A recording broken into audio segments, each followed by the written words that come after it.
You have decided, oh my goodness, I am going to be a lawyer. I want to be a lawyer. I think it's time to start. But, like, what do I do? So we're going to answer that question. We're going to go over the very first thing really that you should be doing on this journey. And then we're going to give you a walkthrough of the process so that you can see where you are in the journey, where you are in the stages, and some things to avoid.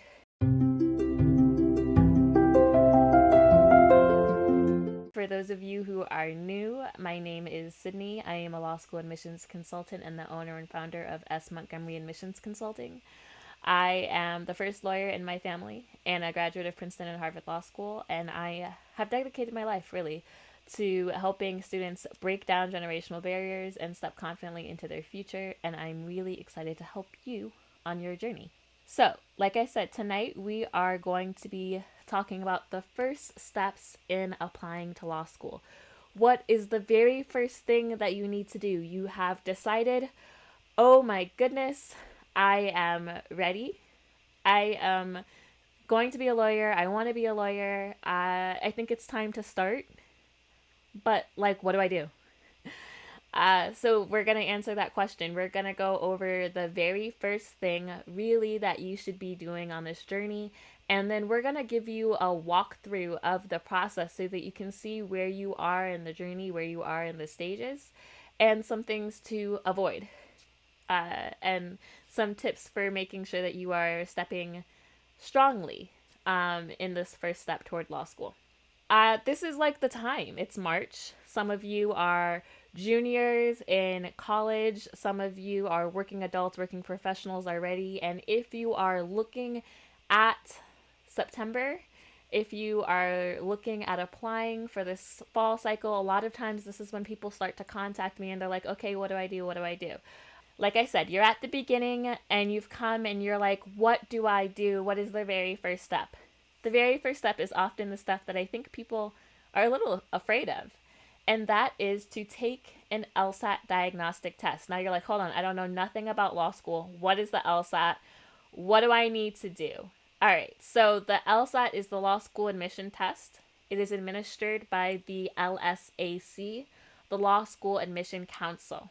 Why is that the place that I'm telling you to start? Because that is the part of the process that takes the most preparation.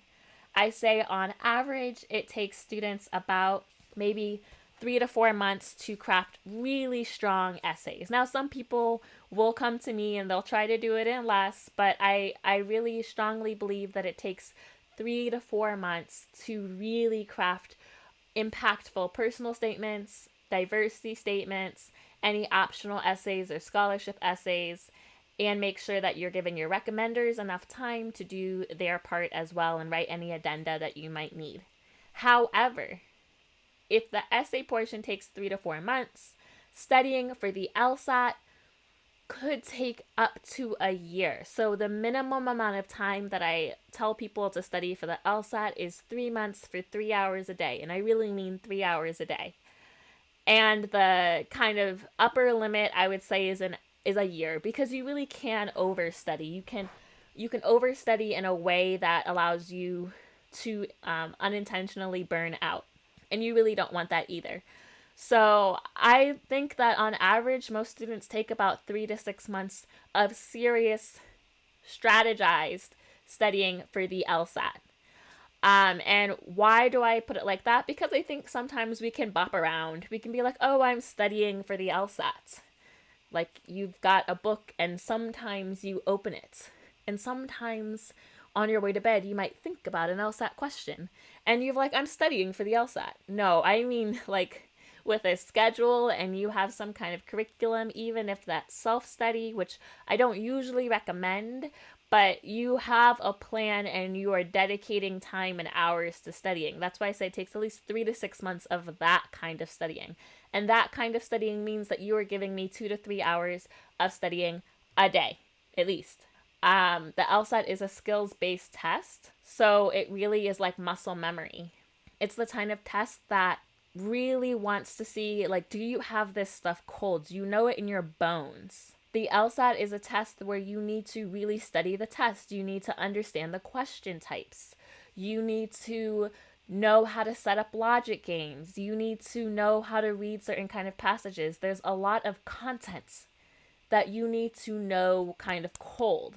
And then once you get the cold content, then you need to apply it to timing.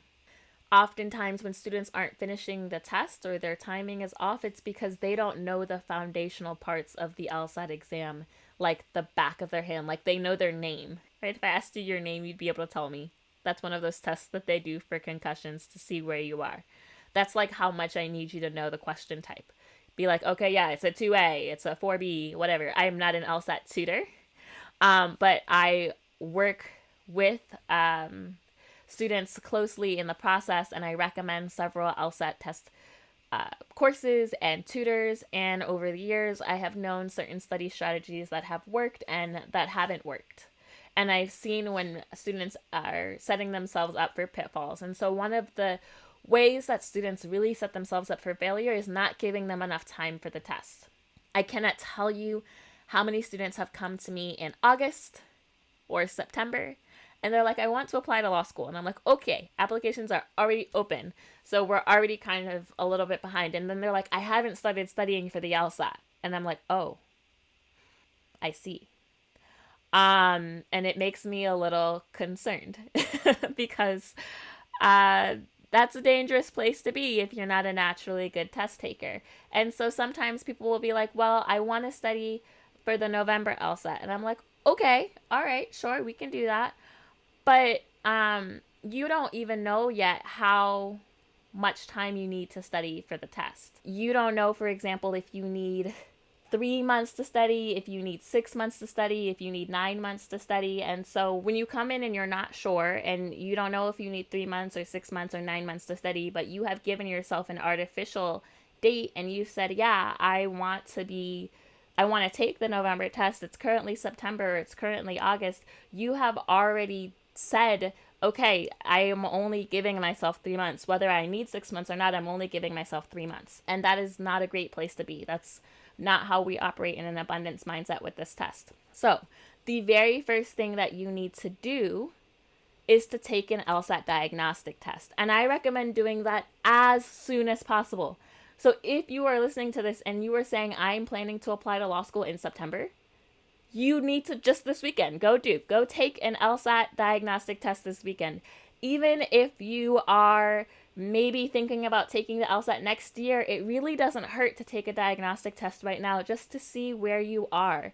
Because if you don't know where you are, it is impossible to know the best way to prep. It is impossible to know how much time you need on the test. It's impossible to know if you should spend a year or 3 months or 6 months. So the earlier you can get that information, the earlier you can say, yes, okay, my score is here. The kinds of schools that I want to apply to are here. I have a 10-point difference to make up. I have a 20-point difference to make up. I only have 5 points to go. This is really valuable information, and a diagnostic test is free. You can do LSAT Khan Academy diagnostic, and you put that in Google, and you will get a free diagnostic test. And I know so many times people are scared. They're like, oh my God, I don't know. I'm intimidated by the test. I don't really want to. And I'm saying, don't be scared of information, because whether you take the diagnostic or not, you have kind of a baseline score. You just don't know it. You're the only one that's missing out on the information. Even if you took the diagnostic and you got the worst possible score, isn't that valuable information? Don't you want to know where you're starting from so that you can appropriately plan? Hiding from the truth does not make it any more true. And I think that's something that we really do. We're kind of afraid of what that diagnostic score will be. So we push it off and we push it off. And some of us, we even start studying blindly. We don't know what our weakest section is. We don't know what our goal score is. We don't know how many points we need to increase. But we're like, I can study and that feels safe and comfortable to me, but I'm afraid to take a diagnostic test. So that is a huge mistake. So I would really say that the first thing that you need to do, if you were planning on applying to law school in the fall and you haven't already, take a diagnostic test so that we can make an LSAT plan. And once we have an LSAT plan in place for you, then we can move on to the second step, But I can't have a meaningful conversation with you about any other part of the LSAT or of the law school application journey until I know what's happening with your LSAT score, because it will help determine so many things like your school list and like time management, right? If you only have 5 points to go, then we can ramp up your essay work right now. And a lot of times students are often confused too. Can I study for the LSAT and write my essays? Yes, of course. Most of my students do both at the same time. However, how much time you give to each portion is direct reflection of whether or not you need to be putting a maximum amount of time in your LSAT because of where your diagnostic score was, or whether you have a little bit more room to give to your essays. Now, after we get the diagnostic score together and we get our LSAT plan, we know whether we're taking a course or getting a tutor, and I usually recommend taking a course first and using a tutor to close up or shore up any gaps or weaknesses that you have. But a course gives you a really good foundation. So after we have a really strong LSAT plan, the next thing that I would say to do is to start brainstorming your stories. But even before brainstorming your stories, I actually think that the very next step is to have a conversation with yourself about why you are embarking on this journey and being very specific and finding some conviction. And I want to really use that word conviction, right? Because it's a deeply held belief. You are going to need to be convicted of your reason for going to law school. You need to know in your bones why you want to become a lawyer. And the reason why you need to know that is because this is a hard journey. It can be an incredibly rewarding journey. And I love this. I love guiding students through this journey. And I think it can be a wonderful opportunity for introspection. I think it can be, dare I say, fun and relaxing at times. But there will be times during this journey that you will be tested.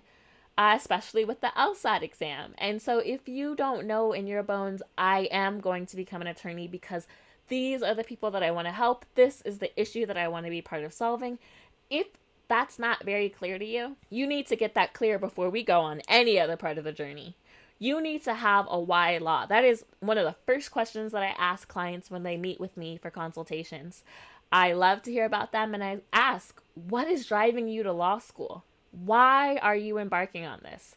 And it has to be more than, I don't know, my parents are attorneys, or I want to change the world. Okay, how? How do you want to change the world? Why? What do you want to do first? And I'm not here to put you in a box. I think that you can do a wide range of things as an attorney. That's one of the benefits of our job, is the flexibility. You don't major in a certain thing. You are not limited in the areas of law that you practice. However, I have found it very helpful when students have specific reasons and goals for why they want to go to law school, specific people or issues that they want to be part of helping, or even helping first. You might be interested in food law and fashion law and IP and criminal defense, but what's the first thing that you want to do out of law school? Where is your heart really pulling you? If a genie said, I will grant you one wish to solve one issue, what does that go towards? That's what I want you to be thinking about. And I want you to write it down in a really coherent why law sentence. I am going to law school so that I can help create food policies to end food deserts for lower income communities. Super specific. It doesn't have to be that specific. But even for me, my why law was that I wanted to be a child advocate, to advocate on behalf of children in foster care situations and also just children who are victims of the domestic situations, family situations that they find themselves in. Children who are caught in between custody battles. I want to be part of advocating for their rights and also creating just a better family situation for them. That's really important to me. So I would craft my why law statement that way. And whenever I would feel like, I don't know why I'm in law school, I don't know what is happening, I don't want to do this anymore, this is hard, I would think about those kids. And I would think about the impact and the families that I wanted to make. And truth be told, helping students and helping kids has always been at the heart of everything that I do. Even when I pivoted from practicing law to being an educational consultant full time, it was because I believe in the power of helping students, whether they're grown adults or children, on their path and helping people create their own futures. And that's really at the crux of everything that I do. But that conviction is what really drives me forward, and really pulls me when things get hard. So, like I said, that first thing that you want to do is you want to take an LSAT diagnostic test. The second thing that you want to do is you want to find that conviction. You want to find that belief, the thing that is going to propel you through law school, the thing that is going to propel you through the bar exam, through your first year of law school, everything that is difficult. You want to make sure that you have that convicted belief. The third thing is to really start brainstorming your stories. So why do I say that's the next step? Because after you have an LSAT plan in place and you feel convicted, I want you to step away almost from that conviction. I want you to think about your life as a whole. And I want you to take stock of the different pieces and parts and events that have made you who you are, that have changed you and shaped you both positively and negatively, your accomplishments, your setbacks, your failures, all of those things. I want you to brainstorm all of them. I want you to brainstorm them in a personal context, and I also want you to brainstorm them in a professional context, because I believe when we're writing personal statements, you should have at least 2 anecdotes, one personal and one professional, that weave in that theme, that reason for why you're going to law school, that conviction, so that I get the sense that this is something that you have been thinking about and that you have been working towards and working in for a long time, that you did not wake up yesterday and decide, hey, I'm going to go to law school and I think that I really like criminal law, with absolutely no connection or no prior experience. You haven't been doing any of the work, you don't have a personal connection to it. That makes law schools feel a little bit less sure that this is what you want to do. So when you are sure and when you are able to tell law schools and give them really good reasons, then that is so much better. So that's the third thing that I really want you to do, is to brainstorm all of those stories. Because then from the brainstorming, we can start to write, and we can start to think about and do your personal statement, and we can start to do your diversity statements, and we can also use those same brainstorm stories for your optional essays and for your scholarship essays as well. That's kind of really where a lot of your inspiration will draw from. So again, that first step is to take a LSAT diagnostic test, figure out what your baseline score is, find your LSAT plan. Then your second thing that you need to do is really find conviction. Find conviction in your belief of why you're going to law school. And then the third thing that you need to do is start to brainstorm your universe of stories that will become the material that you will use for your personal statement, your diversity statement, your optional statements, all of those things. And then we can talk about how to outline and structure it from there. This is actually the way that I walk students through my boot camp. So in my boot camp, we simultaneously make sure that we're working on essays every single session, but I'm really helping them through the other steps of the process. And the very first thing that we do is that LSAT plan. And then we are working on creating the stories and the story matrix. And then from there, we are continuing to talk about, okay, what does school choice look like? Now that I've been studying for a little bit and I have some baseline with my LSAT score, and I have found my conviction and my why law statement, what kinds of schools would be good for the type of law that I want to do, and also that would be a good academic fit. So we talk about school choice and researching schools and comparing clinics and journals and LRAP programs. And then we're really workshopping those essays. We're talking about letters of recommendation, because you don't want to start too late on that. You want to make sure that you're giving your professors enough time, but also that you are preparing the best kind of brag package for them so that they can write the best letters for you. And then we are into working on your diversity statement. After the diversity statement, we work on your resume, we work on your optional essays, we will work on any just kind of scholarship things that you might want to look at, and topics on financial aid and how to get funding. We're workshopping all of the pieces of your application. We're workshopping your addenda as well.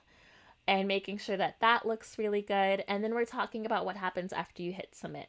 So then we're going through how to navigate wait lists and letters of continued interest. So I really walk you all the way through. But at that very beginning stage, those first couple of units are really on what I have been focusing on: the LSAT plan, the why law statement, and brainstorming the structure of stories. So, I hope that this was helpful to you guys. I hope that it really helped give you some clarity on what your next step should be if you are just starting out and you're like, I'm not really sure. I hope that I've given you a really good 1, 2, 3 step for how you can start the process.